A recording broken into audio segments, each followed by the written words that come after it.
Камрате стартовал марафон, посвященный 70-летию победы в Великой Отечественной войне. Перед стартом в честь участников марафона настоятель Кирит-Лунского православного храма иерей Николай отслужил молебень, прося о том, чтобы Господь им придал силы и энергии благополучно добежать до финиша намеченного маршрута. Молились здесь, чтобы Господь их укрепил, чтобы, как говорится, прошение, чтобы Господь послал ангела, который будет их охранять от всяких препятствий. Сегодня, в эти дни, мы поминаем, конечно же, воинов.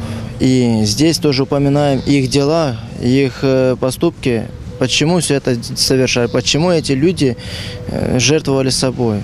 И об этом тоже церковь говорит, что человек, который отдает свою жизнь за других, он не потеряет, а приобретет его. Начальник Главного управления молодежи и спорта Гагаузии Максим Болгар сообщил, что запланировано провести это мероприятие в течение 2 дней – 7-8 мая, с остановками в городе Чемишлия и ночлегом в Хынчештах. Закончится оно в Кишиневе у мемориала славы «Вечность» 8 мая к 11 часам. Участники данного марафона – люди разных возрастов. Это люди от 16 лет и самому младшему и самому старшему участнику данного марафона 44 года.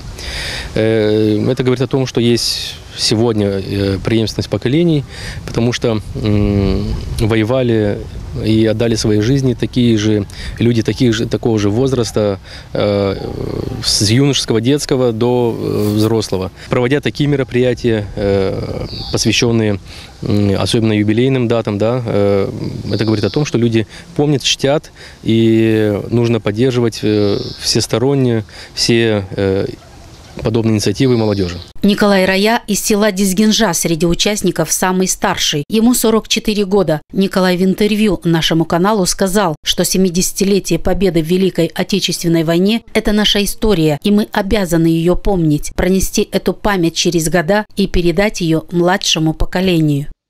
Хотелось бы, чтобы молодежь вставала от компьютера и постоянно проводила такие праздники, которые проходят каждый год, не забывала, потому что с каждым годом все меньше и меньше народу остается, которые прошли эту великую войну, благодаря кому мы сегодня живем. Инициатором и организатором проведения данного марафона выступил Василий Капсамун. Он также житель села Дизгинжа. Сам он не профессиональный спортсмен, но уверен, что добежит с факелом в руках до города Кишинева. По словам Василия, в марафоне принимают участие 20 волонтеров из Дизгинжи, Камрата, Кирсова, Кангащика, Тамая, Баурчи и Бишалмы. Цель данного марафона заключается в том, что молодежь Молдавии, в частности Гагаузии, помнят о тех минутах, о тех боях, в которых сражались наши деды, где солдаты отдавали свои